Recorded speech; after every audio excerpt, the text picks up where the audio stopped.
Hi, welcome to my YouTube channel. Today I'm going to tell you about causes of transient ischemic attack. Uh, Transient ischemic attack అంటే ఇష్కెమిక్ స్ట్రోక్తో సమానము, కానీ transient ఇష్కెమిక్ అటాక్లో permanent damage ఉండదు, స్ట్రోక్లో permanent damage ఉంటుంది.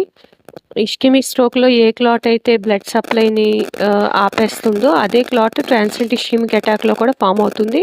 కానీ ఆ clot వల్ల వచ్చిన blockade కొంచెం సేపే ఉంటుంది, అందువల్ల పర్మనెంట్ డ్యామేజ్ ఉండదన్నమాట. సో పర్మనెంట్ డ్యామేజ్ లేదు కదా అని మనము ఇదేమీ కాదు అని మనం అనుకోవడానికి లేదు, అది వార్నింగ్ సైన్ అనమాట.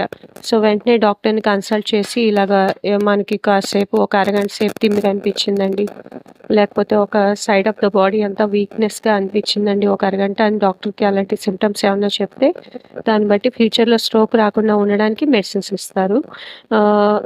యూజువల్గా ఈ టీఐఏ అనేది కొలెస్ట్రాల్ బిల్డప్ వల్ల వస్తుంది. కొలెస్ట్రాల్ కంటైనింగ్ ఫ్యాటీ డిపాజిట్స్ని ప్లేక్స్ అంటారు.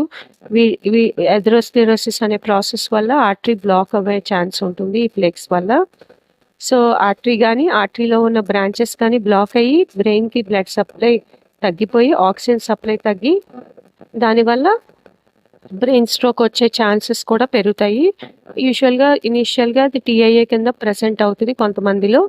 సో ప్లేక్స్ వల్ల బ్లడ్ సప్లై తగ్గిపోయి క్లాట్ ఫామ్ అయ్యే ఛాన్స్ ఉందని మనకి టీఐఏ ద్వారా తెలుస్తుంది అనమాట.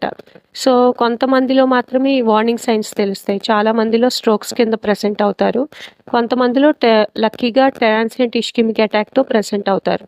వాళ్ళకి ఏమీ డెఫిసిట్స్ ఉండవు, కానీ మనం ఫ్యూచర్లో స్ట్రోక్ రాకుండా ఉండడానికి ఎర్లీగా చూసుకుంటే మనం దాన్ని ప్రివెంట్ చేయొచ్చు. Thank you. Please to subscribe.